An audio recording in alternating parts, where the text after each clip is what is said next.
ఓం శ్రీ గణేశాయ నమః. శ్రీమాత్రే నమః. శివాయ గురవే నమః. శ్రీకృష్ణ పరబ్రహ్మణే నమః.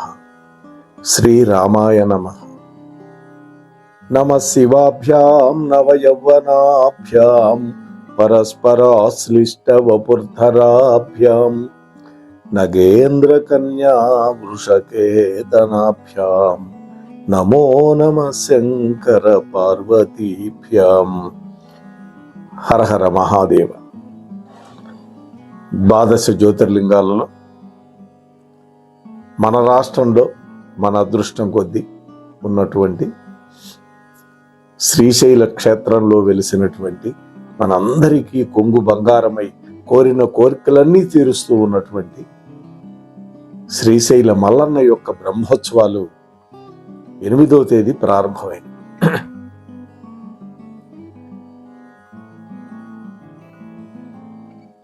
అష్టాదశ శక్తిపీఠాల్లో ఒక శక్తిపీఠం అయినటువంటి భ్రమరాంబికాదేవి కొలువైనటువంటి క్షేత్రం ఇది. అంటే కొన్ని క్షేత్రాలు అచ్చంగా శివుడికి సంబంధించినవే ఉంటాయి, కొన్ని క్షేత్రాలు అమ్మవార్లకు సంబంధించినవి ఉంటాయి.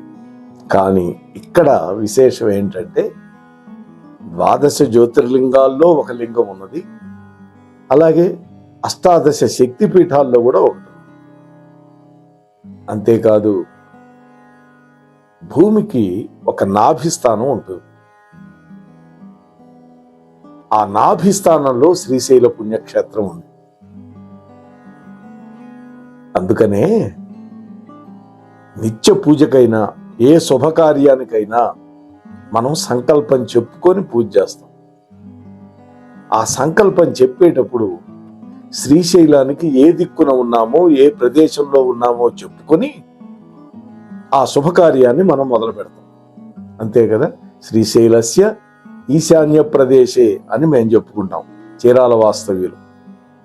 అదే ఇప్పుడు బెంగళూరులో ఉన్నాం కాబట్టి శ్రీశైలస్య నైరుతి ప్రదేశే అని చెప్పుకుంటాం. అంటే శ్రీశైలానికి ఏ దిక్కున ఉన్నామో 8 దిక్కులు ఉన్నాయి. ఈ 8 దిక్కులలో ఏ దిక్కులో ఉన్నామో చెప్పుకునేటటువంటి పరిస్థితి ఒక్క శ్రీశైలానికే ఉంది. అందుకని అది నాభిస్థానము అన్నది. ఇంతటి ప్రాశస్త్యం కలిగినటువంటి శ్రీశైల మల్లన్న బ్రహ్మోత్సవాలు అంటే అవి అంబర చుంబితమైనటువంటి సంబరాలే.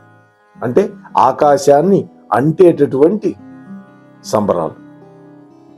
సమస్త మానవాళికి మంగళప్రదం శ్రీశైల మల్లికార్జున స్వామి యొక్క బ్రహ్మోత్సవాలు. వాస్తవానికి మల్లికార్జున స్వామి అయితే మనం ప్రేమగా మల్లన్న అని పిలుచుకుంటున్నాం. మా తమ్ముడి పేరు కూడా మల్లికార్జునరావు. ప్రధానంగా శ్రీశైల మల్లికార్జున స్వామి బ్రహ్మోత్సవాలు ప్రతి మహాశివరాత్రి సందర్భంగా మాఘమాసంలో 11 రోజుల పాటు వైభవోపేతంగా జరిపిస్తారు.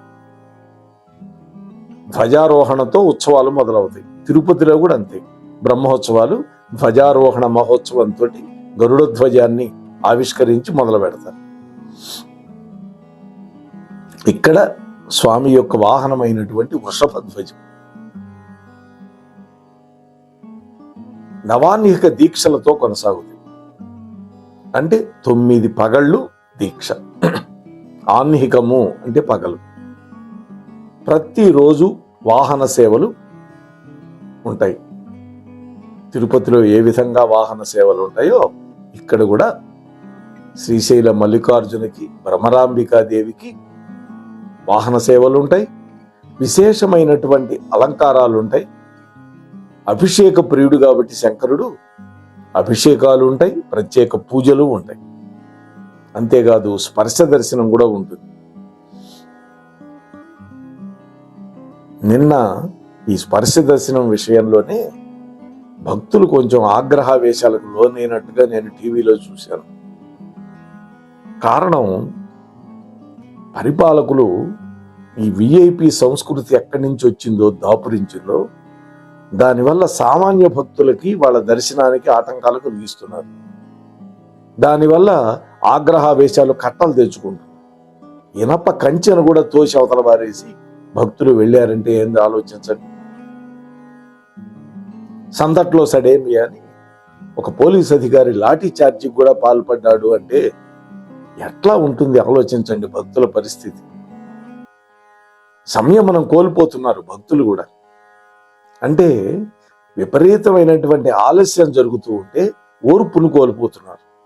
ఆలస్యానికి కారణం ఏంటి? విఐపి సంస్కృతి.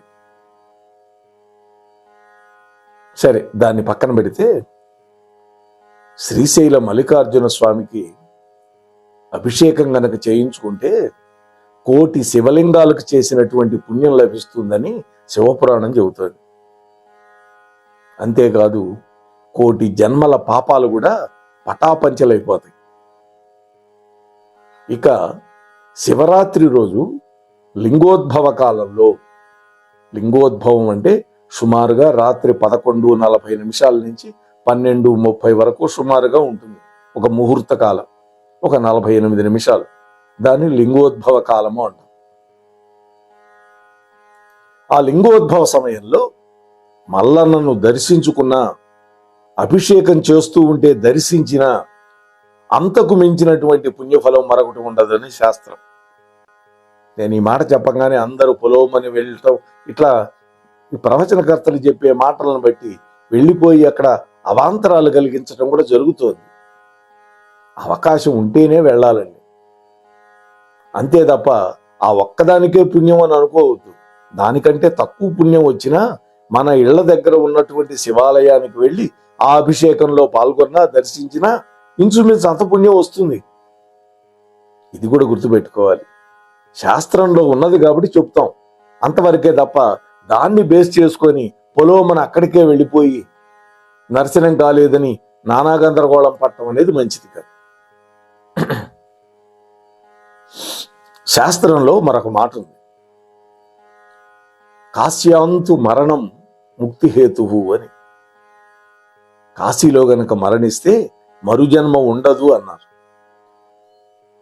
అదే పురాణంలో శ్రీశైల శిఖరం దృష్ట్వా పునర్జన్మ నవిద్యతే అని ఉన్నది. ఈ మాట దగ్గరే ఈ కథ వింటున్నటువంటి లోపాముద్రాదేవి అగస్త్యుల వారిని అడిగింది. కొంచెం నవ్వి అడిగింది, ఇదేంటి స్వామి, కాశీలో మరణిస్తే ముక్తి అన్నారు, మళ్ళీ నేమన్నా శిఖర దర్శనం చేస్తే ఇక్కడ మరి ఇక మోక్షం అన్నారు, మనుర్జన్మ ఉండదన్నారు, ఇదేమిటి కొంచెం నాకు ఆశ్చర్యంగా ఉంది అని. అప్పుడు లోపాముద్ర విభుడైనటువంటి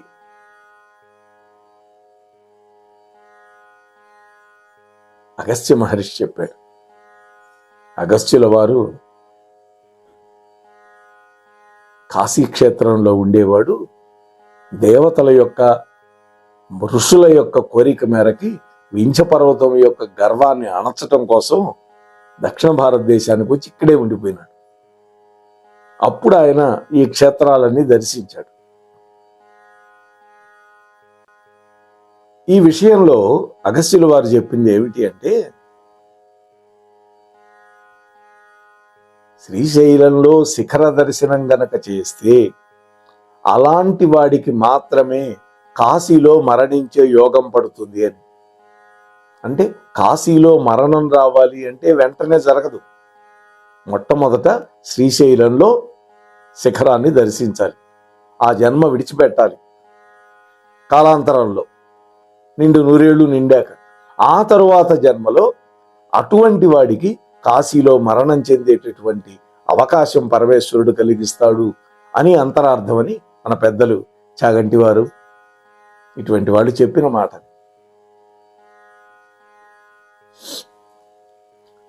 శ్రీశైల గర్భాలయం పక్కనే ఒక గుండం ఉంది. స్వామివారి దర్శనం చేసుకున్న తర్వాత భక్తులు బయటకు వచ్చే దారిలోనే ఈ గుండం కనపడుతుంది. ఈ గుండంలో గనక మనం చూస్తే జాగ్రత్తగా గర్భాలయ శిఖరం కనిపిస్తుంది. వాస్తవానికి ఇదే అసలైన శిఖర దర్శనం. అంతేగాని ఆ శిఖర దర్శనానికి వెళ్ళి అక్కడి నుంచి ఎవ్వడికి కనపడదు. ఇది సిసలైనటువంటి శిఖర దర్శనం. ఆ నీళ్లల్లో ప్రతిబింబాన్ని దర్శించాలి.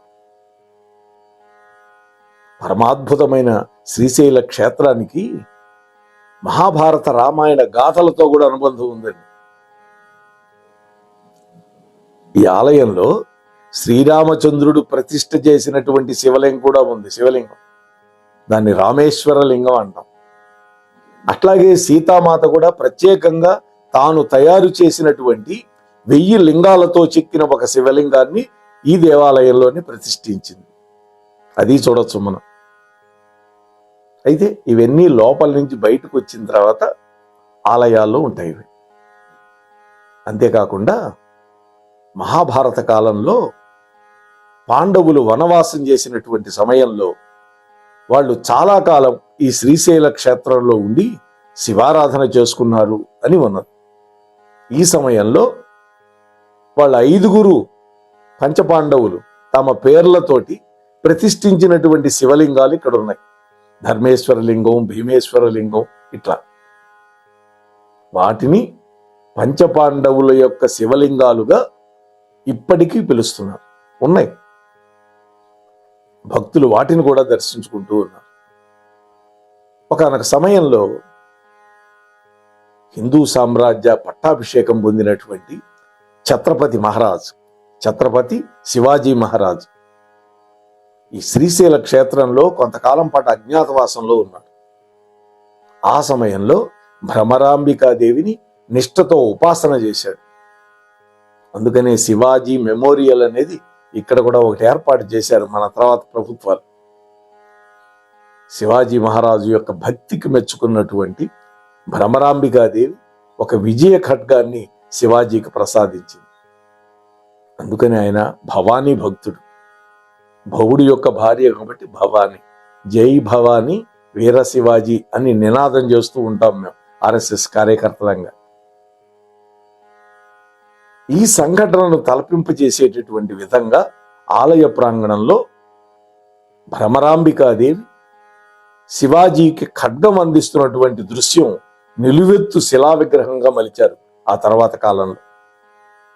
ఈ సన్నివేశం చూస్తే దేశభక్తితో మన శరీరం రోమాంచితం అవుతుంది. అలా రోమాంచితం కానివాడు దేశభక్తుడు కానే కాడండి. మహాశివరాత్రి పర్వదినం రోజున శ్రీశైలంలో గడపటం, ఉపవాసంతో జాగరణ చేయటం ఈ జన్మకు దక్కినటువంటి గొప్ప వరంగానే భావించాలి మనం. అంతేకాదు శివపార్వతుల యొక్క కళ్యాణం కూడా ఈ మహాశివరాత్రి రోజే జరిగింది. చూడండి, అందుకే ఈరోజు శివపార్వతుల యొక్క కళ్యాణాన్ని చాలా అద్భుతంగా కన్నుల పండుగగా జరిపిస్తారు అక్కడ అర్చక స్వాములు. ఈ బ్రహ్మోత్సవాల దర్శనం కోసం దేశం నలుమూలల నుంచి శ్రీశైలం వస్తూ ఉంటారు భక్తులు. మరి ఈ కళ్యాణం చూడటానికి భక్తజనం పోటెత్తుతారంటే అందులో ఆశ్చర్యమేముంది? ఈ 11 రోజుల బ్రహ్మోత్సవాలలో ప్రతిరోజు వాహన సేవలు ఉంటాయని మనం చెప్పుకున్నాం. నంది వాహనం, పర్వత వాహనం, హంసవాహనం, సింహవాహనం, గజవాహనం, ఒక్కొక్క వాహనానికి ఒక్కొక్క ప్రత్యేకత ఉంటుందండి. భక్తులను అనుగ్రహించే విధానం కూడా ప్రత్యేకంగా ఉంటుంది. ఈ వాహనాల మీద స్వామివారు, అమ్మవారు ఇద్దరూ వేంచేసి ఉన్నప్పుడు గనక దర్శించుకుంటే నెరవేరనటువంటి కోరికలంటూ ఏమీ ఉండవు అని చెప్పి పెద్దలు చెబుతారు. అంతేకాదు ఈ శివరాత్రి పర్వదినం రోజునే పాల సముద్రాన్ని మధిస్తూ ఉన్నప్పుడు మొట్టమొదట వచ్చినటువంటి భయంకర హాలాహలాన్ని శివుడు స్వీకరించి నీలకంఠుడైనాడు అనేటువంటి ఒక ఐతిహ్యం కూడా ఉంది శివపురాణంలో. అంతేకాదు బ్రహ్మదేవుడికి విష్ణువుకి ఒకానొకప్పుడు ఒక వివాదం తలెత్తింది. ఆ సందర్భంలో వాళ్ళిద్దరి మధ్య ఒక అగ్ని స్తంభంగా శివలింగం ఆవిర్భవించిన రోజు కూడా ఇది. ఆ ఆవిర్భవించినటువంటి సమయం అర్ధరాత్రి సమయం. అదే మహాశివరాత్రి. దానిని లింగోద్భవ కాలము అని పిలుస్తున్నాం మనం. ఈ కథ కూడా శివపురాణంలో ఉన్నది. బ్రహ్మోత్సవాల సందర్భంగా నిర్వహించేటటువంటి రథోత్సవం దర్శించడానికి 2 కళ్ళు చాలు. ఏమిట్రా పరమాత్మ 2 ఇచ్చాడు కళ్ళు అనిపిస్తుంది. బంగారపు రథం మీద కోటి సూర్యుల సమానమైనటువంటి తేజో విరాజితులై ప్రకాశిస్తూ ఉన్నటువంటి మల్లికార్జునుడు, భ్రమరాంబికాదేవులను గనక దర్శించుకుంటే కలిగేటటువంటి ఆ అద్భుతమైన అనుభూతి చెప్పటానికి, వర్ణించటానికి వీలవదు. ఆ బంగారపు రథం కదిలి వస్తూ ఉంటే సాక్షాత్తు కైలాసమే కదిలి వస్తున్నదా అనేటువంటి దివ్యమైన అనుభూతి కలుగుతుంది. ఈ బ్రహ్మోత్సవాల సందర్భంగా దేశంలోని ప్రఖ్యాత సంగీత విద్వాంసులు ఎంతమందో వస్తారు ఇక్కడికి. భక్తులను అలరిస్తూ శివనామ సంకీర్తనలు ఆలపిస్తారు. అలాగే ప్రవచన మంటపంలో ఒక పక్క ప్రవచనాలు జరుగుతాయి. ప్రతి రాష్ట్రంలో కూడా ప్రఖ్యాత కళాకారులు విధిగా ఈ ఉత్సవాలకు వచ్చి అసాధారణమైన రీతిలో తమ యొక్క విద్యలు ప్రదర్శిస్తారు ఇక్కడ పరమేశ్వరుడు. అంతేకాకుండా చెంచు తెగకు సంబంధించినటువంటి సంప్రదాయ నృత్యాలు అందరినీ కూడా అపరిమితంగా ఆకట్టుకుంటాయి. శ్రీశైలంలో ఈ శివరాత్రి రోజున లింగోద్భవ సమయంలో తలపాగా ఉత్సవం అని ఒకటి జరుపుతారు. నిజంగా నేను కూడా ధన్యుణ్ణి. ఎందుకంటే ఈ తలపాగా తయారయ్యేటటువంటి ఊర్లో నేను కూడా ఉంటున్నాను. మా జాండ్రపేటలోని ఈ శివయ్యకి తలపాగా తయారు చేస్తారు. దాదాపు 1-2 నెలల ముందు నుంచి మగ్గం మీద తయారు చేస్తారు. ఒక వంశానికి ఆనవాయితీగా వస్తున్నదన్నమాట. ఇది కూడా చాలా గొప్పగా జరుగుతుంది. ఒక దేవాంగ కుటుంబం సంవత్సరం అంతా శ్రమిస్తారట. శ్రమించి పట్టు తలపాగాని తయారు చేస్తారు స్వామివారికి. ఈ పాగాని ఆ కుటుంబం తీసుకొచ్చి పెద్ద గర్భాలయ గోపురం పై నుంచి 4 దిక్కుల చుట్టి అలంకరిస్తారు. అంటే అంత పెద్దదిగా ఉండాలి. అప్పుడు ఆలయం ప్రాంగణంలో లైట్లన్నీ ఆర్పేస్తారు. ఆలయ ప్రాంగణంలో చీకటితో నిండిపోతుంది.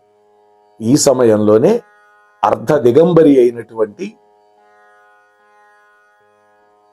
ఆ నేత నేసినటువంటి ఆ నేతకారుడు ఈ పని చేస్తాడు. ఆ పైన ఆలయ ప్రాంగణం అంతా ఓం నమ శివాయ స్మరణతోటి మారుమోగిపోతుంది. భక్తులందరూ తన్మయత్వంతో పాగా ఉత్సవాన్ని వీక్షిస్తూ ఉంటారు. అంతేకాకుండా ఈ బ్రహ్మోత్సవాల్లో పుష్పోత్సవం, ఆరుద్రోత్సవం ఇలాంటివి కూడా విశేషంగా జరిపిస్తారు అర్చక స్వాములు. అయితే అందరం మనం శ్రీశైలం వెళ్ళలేకపోయినా ఈ వీడియోని వీక్షిస్తే మన సమీపంలో ఉండే శివాలయానికి వెళ్ళి ఆ రోజు చక్కగా శివుడికి జరిగేటటువంటి ఆ రుద్రాభిషేకాన్ని, మహాన్యాసపూర్వక ఏకాదశ రుద్రాభిషేకాన్ని దర్శించుకుంటే అంతటి ఫలితం ఇస్తాడు బోళాశంకరుడు. అరే రే, వీడు నా భక్తుడు రాలేకపోయినాడు, తనకు దగ్గరలో ఉన్న శివాలయానికి వెళ్ళాడు అని స్వామి సంతోషపడతాడు. అంతే తప్ప మనం కూడా అందరం కూడా పొలవమని వెళ్ళిపోయి అక్కడ దర్శనం అందక నానా అగచాట్లు పడకూడదు. ఇది గుర్తుపెట్టుకోండి. ఒక్కటి, అటువంటి క్షేత్రానికి వెళితే గొప్ప పుణ్యమే, అందులో ఎక్కడ అనుమానం లేదు. కానీ అందరికీ అవకాశం ఉండాలి కదా. అవకాశం లేదు అని బాధపడకూడదు.